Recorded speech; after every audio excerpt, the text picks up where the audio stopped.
தமிழ்நாடு பொறுத்த வரைக்கும் யாரையாவது போய் ஏதாவது சந்திக்கணும் அப்படின்னா இந்த மூஞ்ச மூடிக்கிட்டு போய் சந்திக்கிறதோ, இந்த மறைமுகமா உங்களுக்கு தெரியாம போய் சந்திக்கிறதோ அப்படிலாம் நான் செய்ய மாட்டேன்.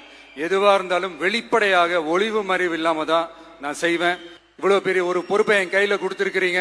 அதே நேரத்துல எனக்கு கொஞ்சம் அவகாசமும் நீங்க கொடுக்கணும்னு நான் ரிக்வெஸ்ட் பண்ணி கேட்டுக்கிறேன்.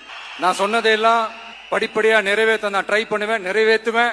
அதே நேரத்தில் எனக்கு கொஞ்சம் அவகாசம் கொடுத்தீங்கன்னா எனக்கு கொஞ்சம் உதவியாகவும் ஒத்துழைப்பாகவும் இருக்கும். இது உங்களுடைய ஆட்சி. பெண்கள் பாதுகாப்பை ரொம்ப ஸ்ட்ரிக்டா வச்சிருப்பேன். போதைப் பொருள் கலாச்சாரம் அதை கண்ட்ரோல் பண்றதுக்கு என்னென்ன ஸ்டெப்ஸ் எடுக்கணும், என்னென்ன முயற்சிகள் எடுக்கணும், இன்னிலிருந்து அதை நான் எடுப்பேன். நம்ம பசங்களை அதுல இருந்து காப்பாற்ற வேண்டியது நம்ம அரசனுடைய பொறுப்பு. அதே மாதிரி சட்டம் ஒழுங்கு எல்லாருக்குமான பாதுகாப்பை நான் உறுதிப்படுத்துவேன். என்ன அவமானப்படுத்துறவங்களாகவே இருந்தாலும், என்ன கஷ்டப்படுத்துறவங்களாகவே இருந்தாலும் அவங்களும் என் மக்கள் தானே. நண்பர்களாக இருந்தாலும் எதிரிகளாக இருந்தாலும் 8 கோடி